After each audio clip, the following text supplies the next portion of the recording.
पुरी गोपबंधु आयुर्वेदिक महाविद्यालय महर्षि चरक जयंती में मूर्ति उन्मोचन सहित विभिन्न कार्यक्रम कर आयुर्वेदिक मुख्य स्रष्टा महर्षि चरक जन्मदिन में महर्षि चरक प्रतिमूर्ति पुरी गोपबंधु आयुर्वेदिक महाविद्यालय परिसर में महाविद्यालय अध्यक्ष डाक्टर सुदर्शन बेहरा नड़िया बाड़ी पुष्पांजलि दे महर्षि चरक प्रतिमूर्ति उन्मोचन और दुईटी चरक नाम सम्मेलन कक्षर शुभोद्घाटन करने सहित चरक जन्मदिन पर एक मागणा स्वास्थ्य शिविर को फिता काटी उद्घाटन करते। यह मागणा स्वास्थ्य शिविर 5000 ऊर्ध्व रोगी को सेवा जोगाई देवाई आयोजन कर कार्यक्रम को एचओडी डाक्टर प्रज्ञा प्रियदर्शिनी मल्लिक, डाक्टर सोनालिका जेना, डाक्टर शांतिलता साहू और डाक्टर भारती आचार्य यह कार्यक्रम को श्रृंखलार सहित परिचालन करते। यह कार्यक्रम में महाविद्यालय पीजी डाक्तर मान सहित पीजी छात्र छात्री माने और कर्मचारी माने उपस्थित रही समस्त सहयोग करते। ये दिन आम गोटे आज हूँ चरक जयंती महर्षि चरक जयंती आज पालन कर जयंती पालन अवसर में आम गोटे हेल्थ कैंप आरंभ कर हेल्थ कैंप आमर जो ट्रिटमेंट आम कर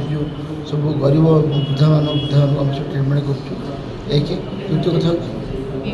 बीएम टेस्ट आम जो टेस्ट गुटा सब कर मागणा चिकित्सा कर द्वितीय कथा हूँ कौन आम आज चरकर मूर्ति जोटा कि सारा भारत में कौट ना कि गोपबंधु आयुर्वेद महाविद्यालय जोटा कि आज पर्यंत नंबर 6 कॉलेज चलती आम चाहूँ नंबर 1 होगापी से कॉलेज आज माने महर्षि चरक जयंती आज पालन कर मूर्ति आज आम स्थापना कर ये अवसर में मुझे समस्त पुरी सहर समस्त भाई भौणी मान मोर अनुरोध या समस्त आसतु एवं आप मागणार चिकित्सा सुविधा नियंतु। आ द्वितीय कथा हूँ आज आम सेमिनार कर चरक चिंतन स्वास्थ्य तो स्वास्थ्य रक्षण विषय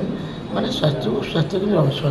सुस्थ रक्षा कर यही परिप्रेक्षी आम गोटे आज गोटे गोटे सेमिनार कर विज्ञ व्यक्ति मैंने सब आशार बाहर आसती।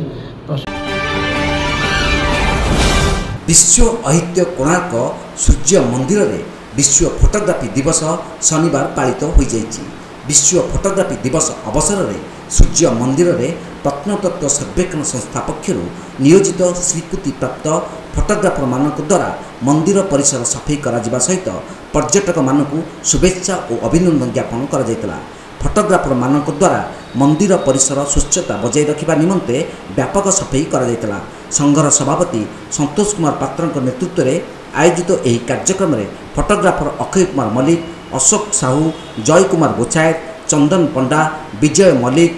प्रशांत प्रधान, दीपक गोछायत, रवींद्र कांडी और शरद मुदुली प्रमुख उपस्थित रही सफाई करने सहित पर्यटक मानक शुभेच्छा और अभिनंदन जनाइबा सहित अतिथि देव भव नीति रे पर्यटक को उत्तम व्यवहार और आतिथ्य प्रदान करी फोटोग्राफी करने को आह्वान करते।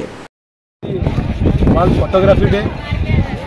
कोणार्क सूर्य मंदिर को आसुवा समस्त पर्यटकों को आम हार्दिक अभिनंदन जनाऊँ जेहेतु we are the photographer of the premises तेणु आम कर्तव्य विस्तृत आज आम कोणार्क सूर्य मंदिर कैंपस को संपूर्ण स्वच्छ करूँ तेणु आज दिन समस्त फोटोग्राफर अत्यंत गुरुत्वपूर्ण अटे। आम आज समस्त निकट में चिरऋणी जहाँ तेणुक कोणार्क सूर्य मंदिर को आसुवा समस्त पर्यटकों को आम एएसआई लाइसेंस फोटोग्राफर एसोसिएशन तरफ समस्त को माने आंतरिक शुभेच्छा एवं स्वागत ज्ञापन कर। जय हिंद। कोणार्क ज्ञान विश्वाल रिपोर्ट तीर्थक्षेत्र लाइव।